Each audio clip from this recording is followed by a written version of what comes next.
Howdy folks, and welcome back to your home port. I'm Harbour Master Hugh. In case you hadn't heard yet, there's a new premium battleship making its way to the dock. Imperial Japanese Navy Mutsu and Nagato class battleship. And while Nagato resides at the Tier 7 in-game, Mutsu is a Tier 6 ship and still packing those 410mm guns as her sister does. Mutsu's career was neither long nor distinguished, suffering a fatal magazine detonation while at anchor in Hashirajima Bay in June of 1943. And not until the 1970s were serious efforts made to salvage and bring up most of the ship, with many impressive artifacts now on display at various museums in Japan. Mutsu was laid down June of 1918 near the end of World War I, and when completed, her and her sister were the most powerful battleships in the world, with an excellent balance between armament, protection, seaworthiness, and speed. Here in World of Warships, Mutsu is a premium ship, and premium vehicles and wargaming products are most often anything but balanced performers. Premium vehicles receive enhanced XP and credit earning potentials, and so they must have other specifications adjusted in order to not have the vehicle stand out too far from the crowd overall. Mutsu has a long reload on the main guns of 35 seconds, and man, you can feel it. Wargaming advises, though, that even they think this is a tad too long and intend to reduce that time to 30 seconds upon release, which will put it roughly in the middle of the Tier 6 pack.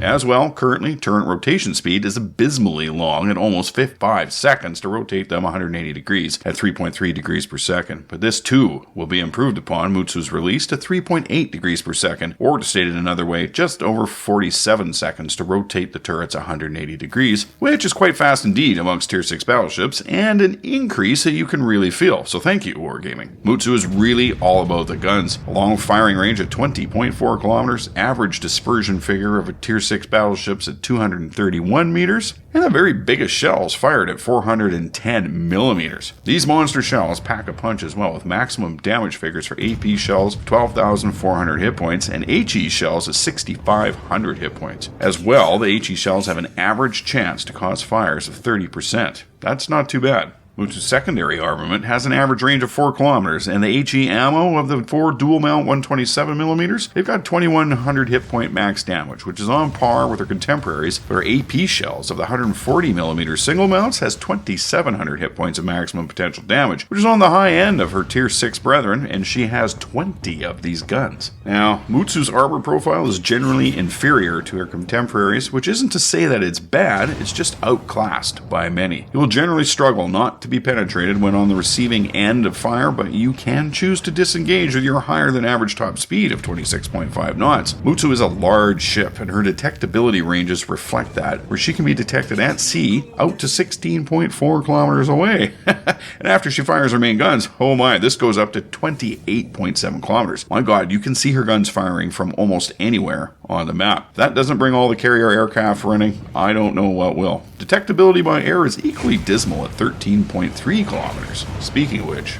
you should try and hang out with ships with better AA ratings than your decidedly mediocre AA defense rating of just 31. This isn't going to save you from much of anything, and the large 770-meter turning circle and a 14.7 second rudder shift time means you really have to be on the ball when it comes to avoiding torpedoes. Pay close attention so you don't waste your 58,500 hit points needlessly. Mutsu has one trick up her sleeve that a lot of people will not be expecting, and that's 2 torpedo tubes on each side of the ship. They don't have a very long range at 7 kilometers, but it's not bad, and the speed is a little slow at 57 knots, but they have a lower detectability range of 1.2 kilometers. That's not too bad, and a killer reload time of just 21 seconds. Yeah, 21 seconds only. Firing arcs are not great, but I still think these are going to be fun in the right situations. Just remember that you have them available. Some of Mutsu's specifications can be boosted through the use of consumables and upgrades, and she comes with 3 charges of the Repair Party 1 consumable to help rebuild your health pool after taking damage, and 3 charges of the Spotting Aircraft 1 consumable, which increases main battery firing range by 20% for 100 seconds at a time. This is great as it extends your gun's reach out to 24 kilometers. For upgrades, I recommend the Auxiliary Armaments modification, which brings the survivability rating of your secondaries and AA guns up to 100%. In the second slot, I would take the Aiming Systems modification 1 to reduce dispersion of your main guns by 7% so you can be more effective when utilizing Mutsu's now extended 24-kilometer main gun range. Damage Control System modification 1 and Damage Control System modification 2 round out my picks to help compensate for the inevitable damage you will be taking from other ships. So,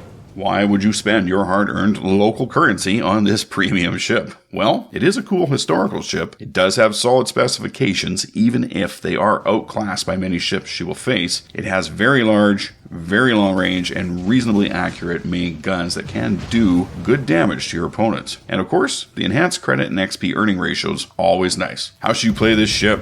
This ship is not built for brawling with other battleships. It will generally be on the losing end of that argument every time.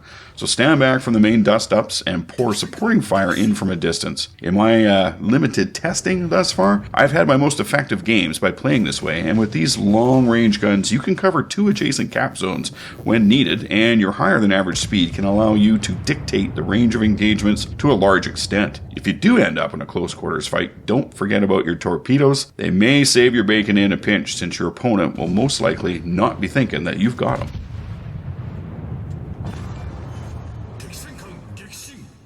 Well, folks, there you have it. If you enjoyed this video, please leave a like down below. If you really enjoyed this video, hit the subscribe button. Let me know in the comments. As well, be sure to visit my social media pages, both on Facebook and Twitter. This is where I post info that, well, not belonging in a video, it's worth taking a look at. Links to all things in the video description. Alright, folks, thanks very much for stopping by and watching. I'll catch you next time.